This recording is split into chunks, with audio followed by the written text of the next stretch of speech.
So this is learning outcome 2, which is all about how media products are advertised and distributed.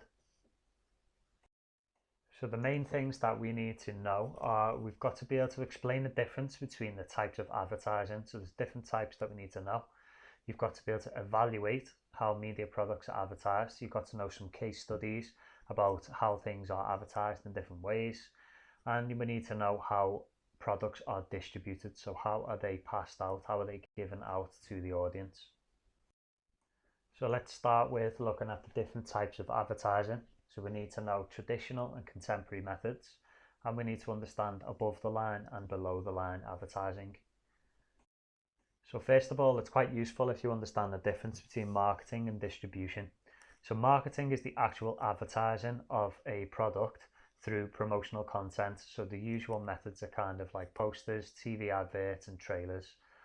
Then distribution is the actual output of the product. So how do you get it so that people can actually see the product? How can they read the magazine? How can they see the movie? How can they watch the TV program? There's different ways in which you can get it out for the audience to see. Let's start by looking at the term above the line advertising, and let's try to understand what that actually means. So the main thing with above the line advertising is when mass media is used. So you don't just go, oh, there's a poster and that's it. You would look at all different types of media and how you could use it to promote a particular product. This could include the TV, could include radio adverts, could include printed products and online or the internet. So the main thing with above the line advertising is it's a term used for when it's a mainstream audience. So it's when the audience is big, you are trying to push it out to as many people as possible. In other words, you're kind of overstepping the line, you are going above the line to advertise a product. An example could be the fact that the Skyfall trailer was shown at the Super Bowl. Now the Super Bowl has got one of the biggest audiences in the world. So when you show a trailer during one of the breaks, you are guaranteed to get a huge mainstream audience. All different types of people are going to be watching. So the advantage of using above the line advertising is obviously that you've got a huge audience and you can reach like a global reach across the world. The major disadvantage is obviously it's going to cost you a lot of money to do a campaign that's above the line. If you're using all different types of media and you're trying to hit as many people as possible, it's going to cost you a lot of money. Some movies spend over 100 million just to advertise the release of the film. The other disadvantage of above the line advertising is you're trying to meet as many people as possible, but a lot of those people are not going to be interested in that particular product. For example, if you show some sort of action movie in the middle of, I don't know,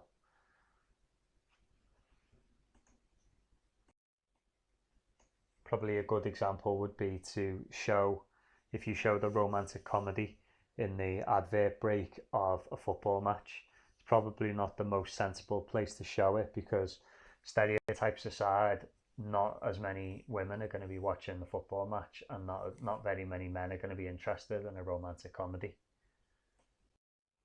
So below the line advertising is basically the opposite. It's when instead of trying to meet a mainstream audience, you're looking to try and meet more of a niche audience. So you've got like a specific demographic in mind. You know the type of person that you want to buy this product or to come to see this product. So you try to use a more one-to-one form of advertising. Usually this could be people like with a lot less money, and you've got to be a little bit clever and a little bit more kind of specific on who you want to see it. So an independent company, for example, might have a really specific audience in mind, like a horror fans of a particular age range, and they might think, right, I need to target those specifically. How can we do that? So one way you could do it is to put things that are really, really specific, like a pamphlet, give out leaflets, ask people if they're interested before you give them out. You could do competitions where it relates to something else that they might be buying. For example, it might be after another film, another horror film that they've seen. You could give a little competition or a promotion that relates to your film straight after it. You could also put banners or posters in particular locations that might be appropriate. So if it was, I don't know, like it was a sports movie and you could put posters up in sporting places like gyms and things like that. And social media, nowadays, social media can be classed as below the line in some ways because the adverts can be targeted. You can set up a promotional campaign and say, I only want these people to see it. So that means that it's a bit more below the line because it's targeted demographic that you're aiming it at. So the advantages of below the line advertising are obviously it's more cost effective. You can get more bang for your buck if you like. The money that you are spending, it's a bit more intelligent and you've put a bit more thought into it. It's more specific and targeted, so you know that the people that are seeing it are going to be interested in some way. The disadvantage is obviously a lot less people are going to see it. If you make it more specific, then there's less people going to see it. And some methods of advertising are quite difficult, so sometimes it is difficult to address people face to face. So the term traditional advertising is quite an easy one, really. It just means what has been kind of going on for the longest time, what was always the case with advertising, what's always been the same. So the main things are that printed media such as posters and adverts in magazines and things like that have been going for a long time, newspaper adverts and so on. The radio has been around for a long time and adverts have been traditionally shown on the radio. And TV, so TV since the dawn of time, really, since TV first came around, it has basically been used for adverts a lot. And it's started to die down a little bit more now because of video on demand, but when you're watching live TV, you will still see a lot of advertisements. So by you doing kind of like a cross-media campaign, you could use all three of those methods to advertise one product, which technically would mean that you're going above the line in most cases because you are addressing a lot more people. You're going for a mainstream audience. So the more contemporary methods, which are usually digital, so as technology's progressed, we've now expanded our advertising to the online world. And what you've got to think about is the benefits of that and what you can kind of do with it. So because everybody seems to have, well, not everybody, but most people have got more internet access and the internet has become a lot faster, it means that there's new media and new web technologies available. So multimedia advertising has got a lot more widespread around the world. These can be in the form of like pop-up adverts on websites. You can get web banners such as like IMDb, big web banners coming up across the top for the latest films. You can have social media accounts, which are really beneficial for kind of below the line advertising because you can target them at specific people. And there's things like viral memes where if you create something really cleverly, people will spread it for you for free. So you're not spending any money, but people are just spreading it and it's raising awareness of your product. With the likes of video on demand as well, you can kind of add your advertisements into those things. You might have noticed on Amazon Prime and Netflix and things like that, adverts are starting to pop up for their products. What we really need to do is look at how these media products are actually advertised. Just going to look at some examples and the kind of advantages and benefits of using different methods. So printed media is when you physically print something out. So you've got like something that you can grab hold of. Could be in the form of like a poster, a leaflet, a flyer, a newspaper, magazine, anything that's like printed out. Now this for advertising can be very successful and powerful in the sense that when people see it visually when they're driving the car, for example, if it's a bus or a billboard, often your brain is not really thinking about much else, so it's very kind of receptive to receiving new information. When you think about how cheap it can be to put in something on the TV advert, for example, and also if you're going to hand it out as like a leaflet or a flyer, then that's going to be really personal because you can kind of talk to the person as you're doing it and select who you actually give one to. I think the main thing to think about when you think of print media is the cost. So even though to us as the everyday person it might seem like a lot to print thousands and thousands of posters out and put them everywhere, But when you compare it to a TV program, if you want to advertise, for example, in the middle of the X Factor on a Saturday night, that's going to cost you over $1 million just to advertise for 30 seconds in the middle of the adverts. Now, if you use that 1 million and do some printed media instead, you're going to get a lot more advertising time. It will stay there constantly. So if you think about a billboard on the side of the street, it's going to still be there at 7 a.m. It's going to still be there at 7 p.m. And it's going to get driver after driver after driver that all see them all at the same time. The disadvantage is obviously it's not quite as interesting. You don't have sound on it, you don't have moving pictures. It's not as interesting for the user, but to create awareness, the person can then go away and type in Skyfall on their phone or go on a website and type in Skyfall, and then they can find out more information about it. Using the radio to advertise products is very, very kind of useful tool that still exists. Now, while not as many people listen to live radio now, they tend to kind of use digital methods, so they might use an online stream or something like that. People still listen to the radio a lot. Now, it tends to be people who are driving to work, so at a particular time in the day, it tends to be more popular than others.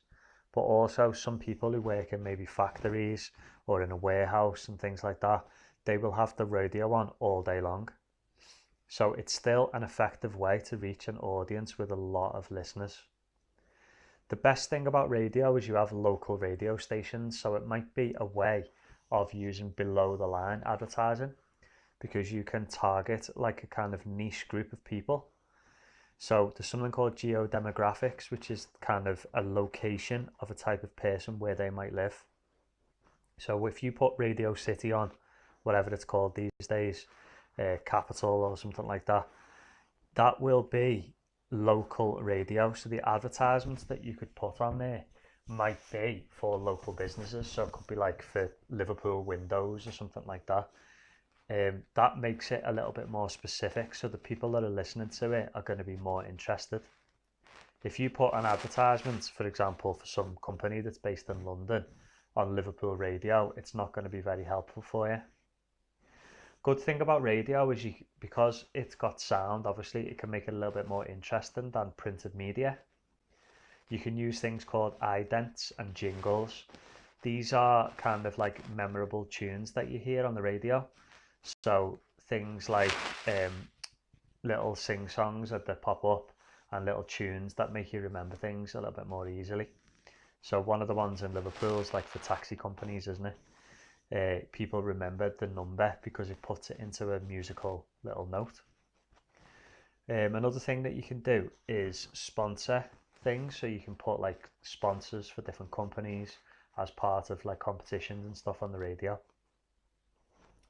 The advantage of radio as well is that it is a lot cheaper than the TV still. And as I said before, the main advantage is that you can direct it to local audiences. Disadvantage is not everyone listens to radio. So I would say unless you're in a car, not a lot of people listen to the radio anymore. They will have their own music on the portable device.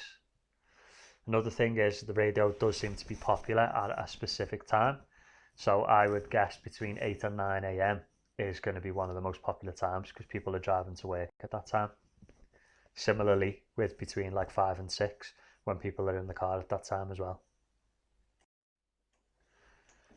So with TV, advertising began really early in 1954.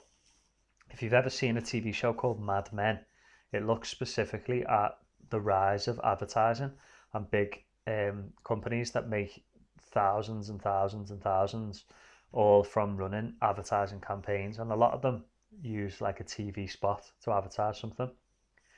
Now with TV, they cost kind of a lot to put the advert together in the first place, but they are really good at kind of attracting attention because people just instantly respond to moving images and sound. Now with TV adverts, they're often shown in between programs, so when you've got an advertising break, people generally don't have much choice. Like you might go to the toilet, you might go and make a drink or something, but you're stuck watching this TV show, aren't you? You're kind of in the middle of the TV program and you've got nothing else to do. So you're kind of glued to the TV and you're watching it anyway. So it's a good idea to put adverts on to attract attention. Often the TV shows, the adverts, sorry, will use kind of a star endorsement. Sometimes they might have like Beyonce advertising a perfume or something like that. So they use like an instant star that people will recognize to make their product more appealing. Another thing with TV is you can have something called product placement. So product placement is where you're watching a TV show or a film and you will see real products in that show. So it instantly like kind of raises awareness of the product, but it also might make people more interested. For example, when we were talking about Skyfall has James Bond using a Sony phone. It has him using a particular type of car. It has him using a particular type of razor. So all of these things are product placement. They are products placed into that into that movie. So as we said, the advantages are looking at how TV shows are more engaging. If you see an advert on a TV program, it's going to be a bit more engaging than looking at a poster. The major disadvantage is it costs a lot of money to make the advert, and it costs a lot of money to put it onto the middle of a TV program as well.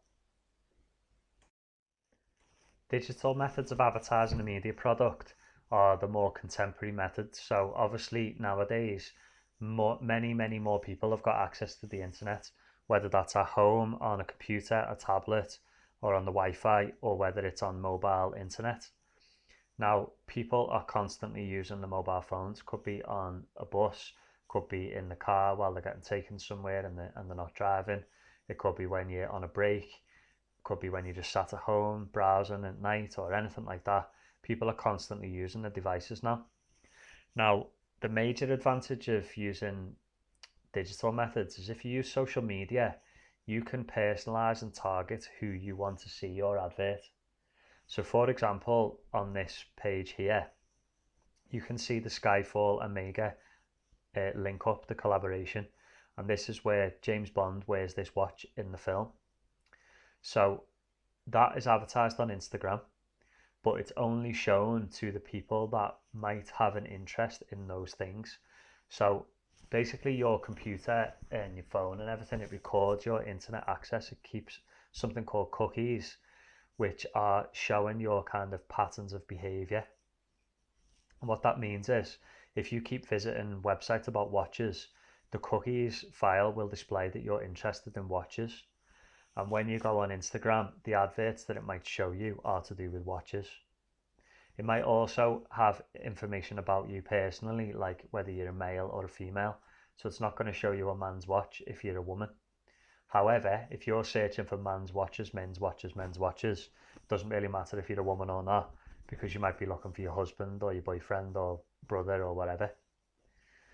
So the best thing about digital methods are you can personalize them if you use social media.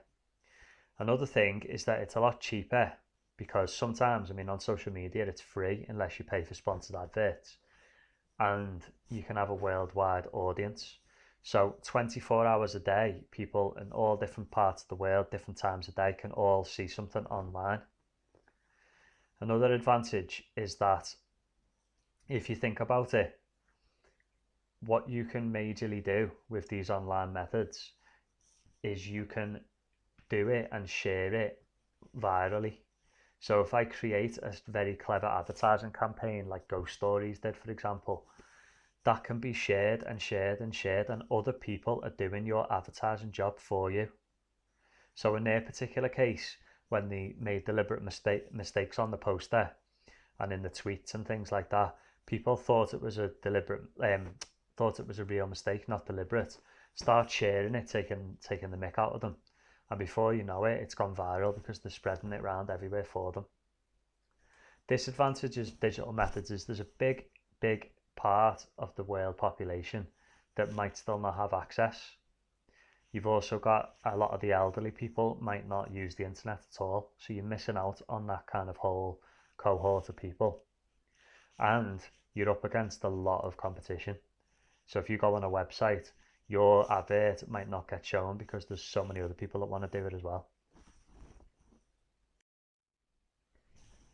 With Skyfall as our example, if we look at the traditional methods that have been used first to advertise it, Now, if you want to watch any of like the little adverts or trailers or anything like that, I'll put the links in for you in the comments so that you can see, or in the description so that you can click on them and go to see the different examples.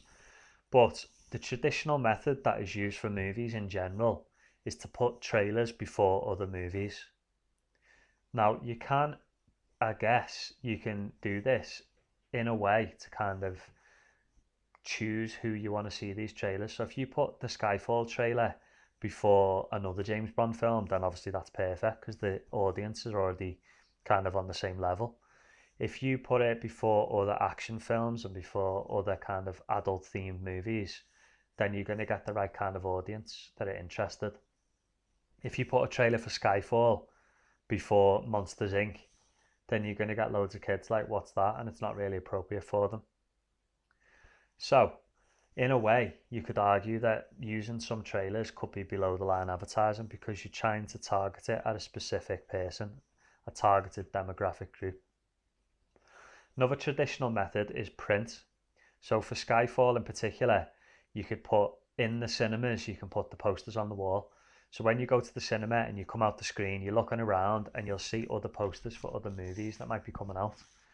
Therefore, it's like a good, sensible place to stick adverts for a film for you.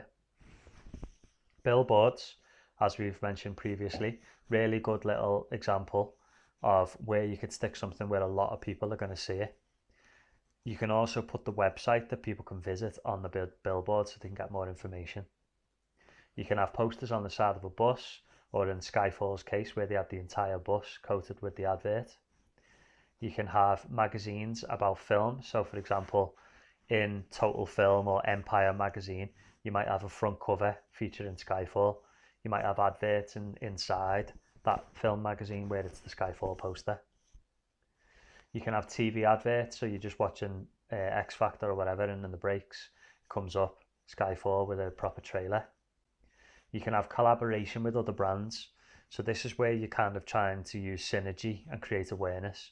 You might use part of your own conglomerate to advertise, or it might just be paired up with another business. So in Skyfall's case, they had a lot of collaboration. They have things with Coke Zero, they had stuff with Heineken beer, they had stuff with Omega for the watches, Aston Martin for a car, they had a razor of some description, can't remember which one it was. So all sorts of different collaborations for different products. We've also got radio adverts. Now what they tend to do with radio adverts is they put dialogue from the movie. So you can hear like the music, you can hear the theme tune, you might hear like the odd explosion or something, and you tend to hear like some of the best lines from the film, which makes it interesting as well.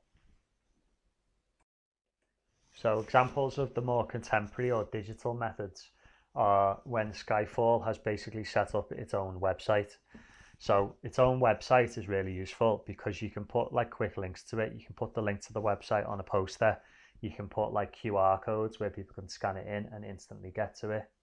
All those kind of things that, or you can put adverts that will link to the website to give you more information. Another thing you can do is put things like the trailer that you've done for before the movies. You can put them on YouTube.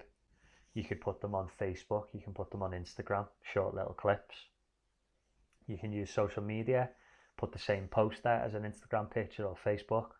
You can create viral campaigns with other brands. So if you look at the Coke viral campaign that we put on the video that I've just put in the description.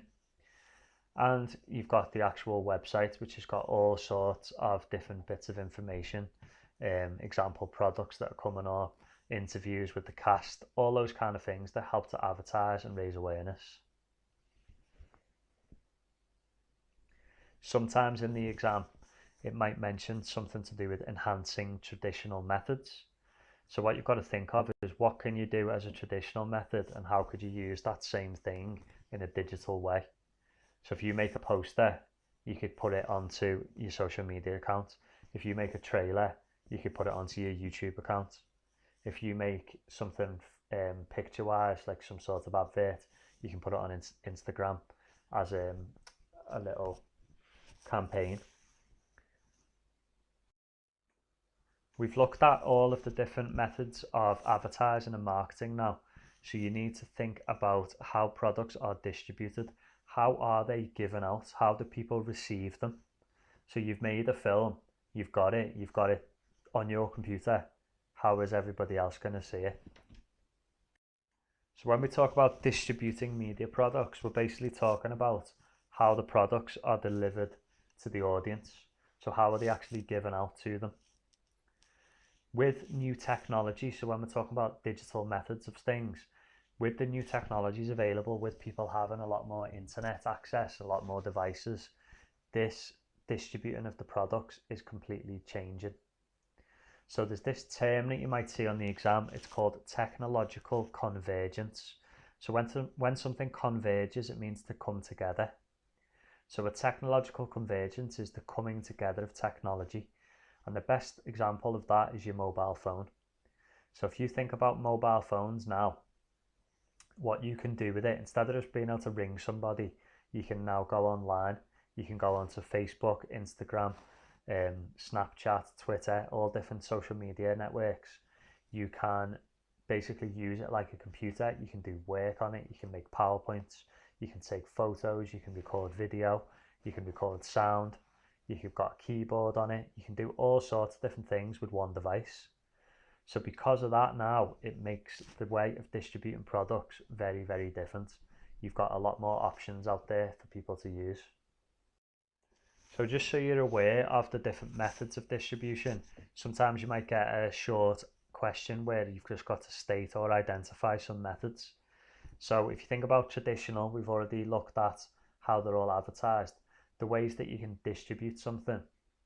Obviously, if you make a film or a TV show, you can distribute it on the television. Sometimes you might be able to make a version of it that might be on the radio, but in general, you've got to make specific radio shows. If you think about print, if you print something like some sort of article, you could stick it in a newspaper or in a magazine. If you think about DVDs and Blu-rays, if you make a film, you could stick it onto a DVD or a Blu-ray and print hundreds and hundreds of copies and give them out to people. If you make some sort of music or a radio show or a podcast, you could stick it on an audio CD. For the digital methods, which is a lot more what we're looking into now, because of the technological convergence, you can think about, right, I could stick this on a website, I could stick my whole movie on a website. I could stream some audio, I could stick some streaming audio into a website, or I could stick it on something like Spotify, Amazon Prime Music, things like that.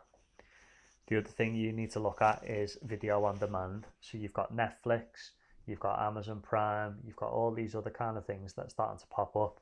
One of the new ones is going to be Disney Plus coming out in November. And that's basically like Netflix, but it's going to be all of Disney content on there. So that is an interesting way that you can get your content out there. You could form some sort of joint venture, or you could sell your product to a video on demand company. Just to kind of reinforce your horizontal integration that we've done in Learning Outcome 1, it's where like a conglomerate can use all of its subsidiary companies to try and increase the synergy to basically get as much money as possible and get the awareness of the product to a maximum. So with a little example, if you think about the film Titanic, now this is one of the most commercially successful movies ever made, as in it made the most money.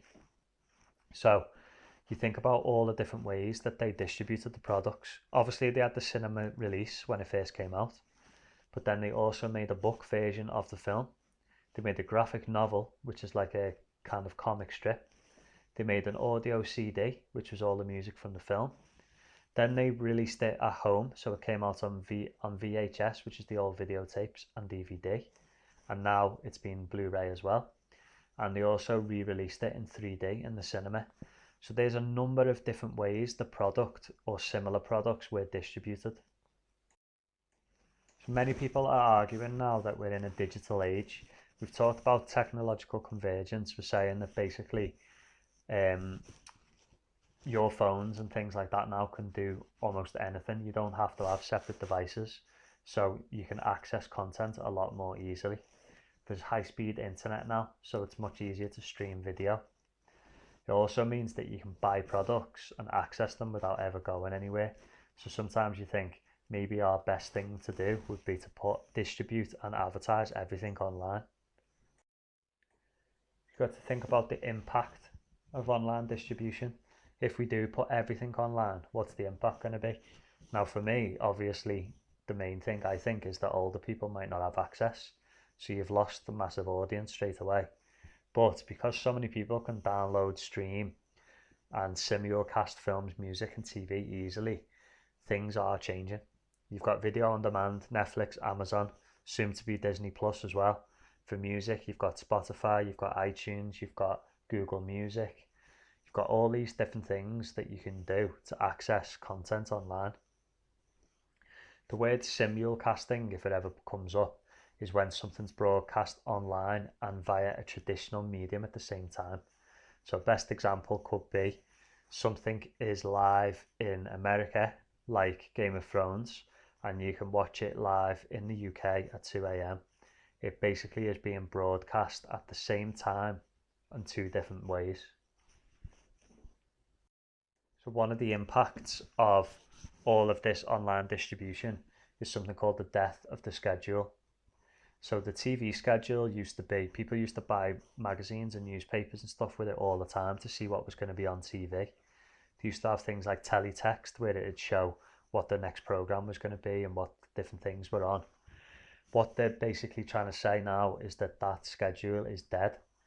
And the idea is that you don't watch things live anymore. So I think the only real people that watch TV live is if it's sport.